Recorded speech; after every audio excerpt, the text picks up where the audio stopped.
दहीपुरिया गांव में जयदेव और दयाराम नाम के दो आदमी समोसे की दुकान चलाते थे।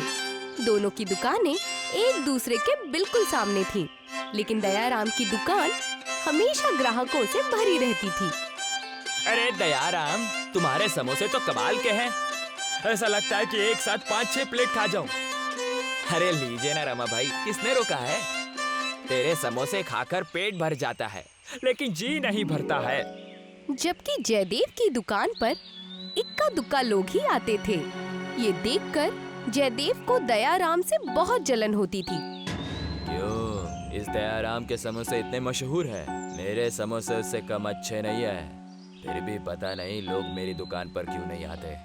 दयाराम के घर में उसकी बीवी और बेटी भी दयाराम के बनाए समोसे पसंद करती थी। वाह पापा, आपके हाथों में तो जादू है। पापा, आप मुझे भी ऐसे समोसे बनाना सिखाओ ना। जरूर बेटी, क्यों नहीं, जरूर सिखाऊंगा। लेकिन तुम पहले एग्जाम में फर्स्ट आओ। हाँ पापा, मैं बहुत मेहनत करूंगी और फर्स्ट आऊंगी। तुम्हारे अब्बू बड़ी मोहब्बत से और दिल से समोसा बनाते हैं। प्यार और शुद्धता से समोसे खाने में बड़ा मजा आता है। इधर वक्त के साथ जयदेव का गुस्सा और जलन बढ़ती गई। एक दिन अपने घर में बैठकर जयदेव सोच रहा था, इस दयाराम के समोसे इतने बेहतर और लजीज क्यों हैं? मेरे समोसे में क्या गलती है? अगर ऐसे ही चलता रहा तो एक दिन भीख मांगने की नौबत आ जाएगी। मुझे जल्दी कुछ करना होगा, लेकिन करूँ तो करूँ क्या? आधी रात को जब सभी सो रहे थे, जयदेव चुपके से दयाराम की दुकान के पास गया। दयाराम की दुकान पर पेट्रोल छिड़का और माचिस की तिली जलाकर दुकान को आग लगा दी। दयाराम की दुकान जलकर खाक हो गई। सुबह जब गांव वालों ने दयाराम की जली हुई दुकान देखी तो कहने लगे, अरे अरे, दयाराम तो बर्बाद हो गया। देखो, अपने दयाराम की दुकान जलकर खाक हो गई। अब क्या होगा? दयाराम और उसकी बीवी जब दुकान के पास पहुँचे तो बीवी रोने लगी। अरे, हमने किसी का क्या बिगाड़ा था कि हमारे दुकान की ये हालत कर दी। ये गरीब आदमी अब क्या करेगा? बताओ कैसे जिएगा? दयाराम अपनी बीवी को संभालते हुए कहता है, फिक्र मत करो, मैंने जैसे दुकान पहले बनाई थी वैसे ही अभी बनाऊंगा। मैं और ज्यादा मेहनत करूंगा। दयाराम के हौसले अब भी मजबूत थे। उसने किसी पर भी शक नहीं किया। दुकान जलने की वजह से दयाराम को भारी पैसों का नुकसान हुआ था। दयाराम अपने घर में था कि रेनू रोते हुए दयाराम के पास आई। पापा, मुझे स्कूल से निकाल दिया। पिछले महीने की फीस जमा नहीं की तो टीचर ने कहा कि स्कूल मत आना। पापा, अब मैं कैसे स्कूल जाऊं? स्कूल नहीं जाऊंगी तो फर्स्ट कैसे आऊंगी? और फर्स्ट नहीं आए तो आप समोसा भी नहीं बनाना सिखाओगे। सब कुछ ठीक हो जाएगा बेटा, मैं जल्दी ही फीस भर दूंगा। फिर तुम स्कूल चली जाना, फर्स्ट आना, और फिर मैं तुम्हें समोसे बनाना सिखाऊंगा।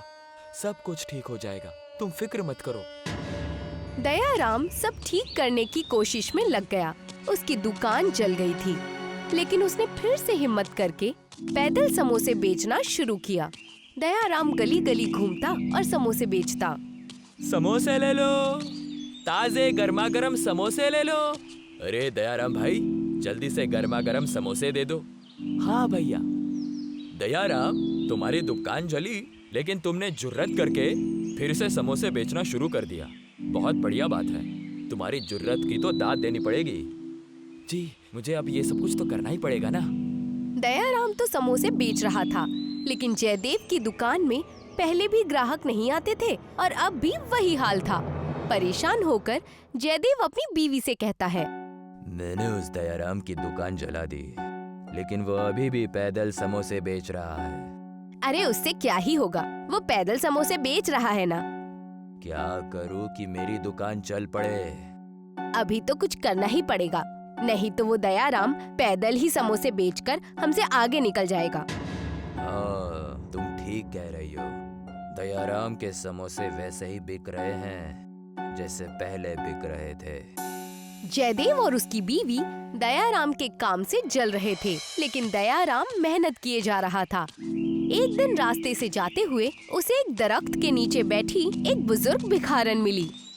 समोसे ले लो, समोसे ले लो, गर्मा गर्म समोसे ले लो। अरे बेटा, क्या है तुम्हारे पास? अम्मी, मेरे पास समोसे हैं, क्या आप खाएंगी? हाँ बेटे, बड़ी भूख लगी है, लेकिन मेरे पास तुम्हें देने के लिए पैसे नहीं हैं। कोई बात नहीं अम्मी, आप खा लीजिए, पैसे नहीं चाहिए। ठीक है बेटा। दयाराम ने समोसे दिए और बुढ़िया ने बड़े मजे से खाए। फिर खुश होकर कहने लगी, वाह बेटा, तेरे समोसे तो बड़े ही लजीज हैं। जी अम्मी, कस्बे वाले भी यही कहते हैं। सही कहते हैं। तू गांव वालों को बड़े प्यार से समोसे खिलाता है और वो भी तुझे बड़ा प्यार करते हैं। जी अम्मी। लेकिन बेटा, तुझे पता है कल ही तुम्हारे गांव वालों पर एक बड़ी मुश्किल आने वाली है। कैसी आफत अम्मी?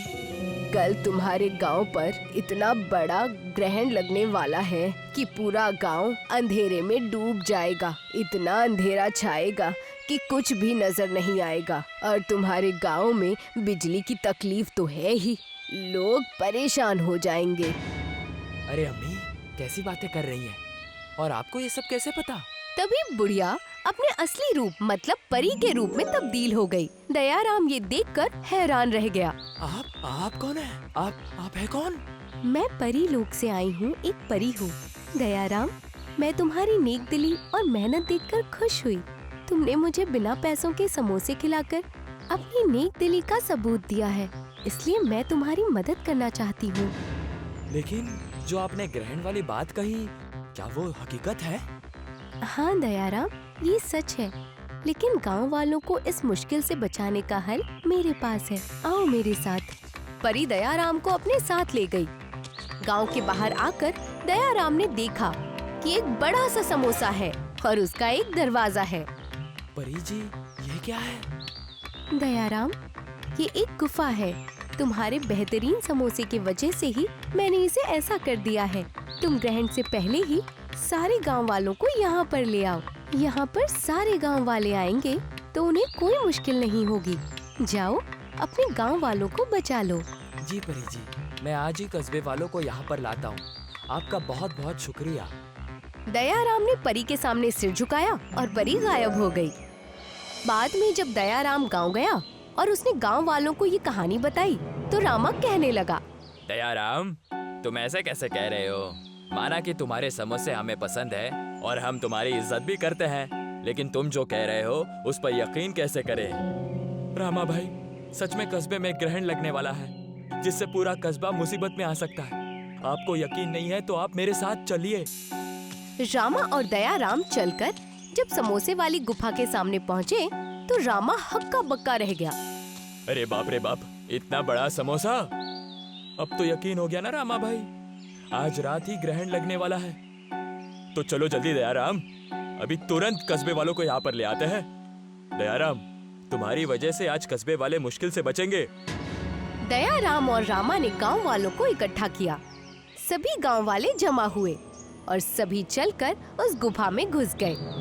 लेकिन वहीं दूसरी ओर जयदेव अपनी बीवी से कह रहा था, अरे कुछ नहीं, मैं सब जानता हूँ। ये सब दयाराम के पैंतरे हैं। वो अपने समोसे को ज्यादा मशहूर करने के लिए ये सब कर रहा है।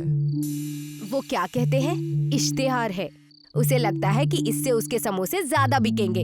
हम कहीं नहीं जाएंगे। ए ऊपर वाले, मैं क्या करूं समझ में नहीं आ रहा। उसकी दुकान जलाने से बेहतर था कि उसे जला लेता। कम से कम ये दिन तो नहीं देखना पड़ता। जयदेव बातें कर रहा था कि उसी वक्त गांव में ग्रहण लग गया और ऐसा अंधेरा छाया कि करीब की चीज भी नजर नहीं आ रही थी। लेकिन गुफा में सब लोग सलामत और खुश थे। तभी रामा कहने लगा, देखो दयाराम, सब लोगों को तुमने महफूज कर दिया। लोग तुम्हारा ये एहसान कभी नहीं भूलेंगे। इसमें एहसान की क्या बात है? सभी लोग महफूज हैं और मैं कस्बे के लिए कुछ कर पाया, यही मेरे लिए खुशी है। सभी लोग नहीं, अभी भी जयदेव और उसकी बीवी अपने घर में हैं। मैंने उन्हें समझाने की कोशिश की, लेकिन वो माने ही नहीं। तुम जाकर उन्हें ले आओ। हाँ हाँ, मैं उन्हें लेकर आता हूँ।